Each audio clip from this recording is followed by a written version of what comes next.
రీసెంట్‌గా డెలివరీ అయ్యాక నాకు చాలా బాధగా ఉండడము, నా బేబీకి నేను సరైన మదర్‌నా? కాదా? అనేటువంటి క్వెషన్ మార్క్ నాలో రైజ్ అయిపోతుంది. సూసైడల్ థాట్స్ వచ్చేస్తున్నాయి. ఇట్లా మీకేమన్నా అనిపిస్తుందా డెలివరీ తర్వాత? Hi! I am Vijaya Singam, a counselling psychologist. ఈ పోస్ట్ పార్టమ్ డిప్రెషన్ పీపీడీ అంటాం. This is a medical condition and this is a mood disorder.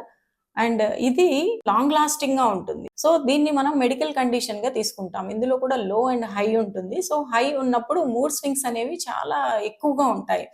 So ఇది mainly due to the hormonal changes after the delivery. And వాళ్ళు ఇంకా చెప్పటంలో ఏంటంటే, నిద్రపోతేనేమో అసలు కుంభకర్ణుల్లాగా నిద్రపోతున్నాను, లేదా అసలు నిద్రలేక కొట్టుకుంటున్నాను, నా పరిస్థితి మీకు చెప్పలేను నేను. అలాగే ఆకలి అవ్వట్లేదు అసలు ఈ మధ్య. బేబీతో అంత బాండింగ్ ఉండట్ల, చక్కగా ప్రేమగా దగ్గరికి తీసుకుందాము అని కూడా అనిపించట్లేదు. మా ఫ్యామిలీ మెంబర్స్ తో కూడా విత్‌డ్రావల్ గా ఉంటున్నా. చక్కటి న్యూ బేబీ ఫేస్ ని చూసి ఎంత హ్యాపీగా ఉండాలి నేను, ఎందుకు ఆ ఫేజ్ ని నేను ఎంజాయ్ చేయలేకపోతున్నాను అనేటువంటి బాధతో చాలా క్లయింట్స్ నా దగ్గరికి వస్తారు. ఈ పీపీడీ అనేటువంటి cases very common and many cases I have dealt with అన్నమాట. సో ఈ పోస్ట్ పార్టమ్ డిప్రెషన్ అనేది హై లెవెల్స్ లో ఉన్నప్పుడు, so we give psychiatric intervention also.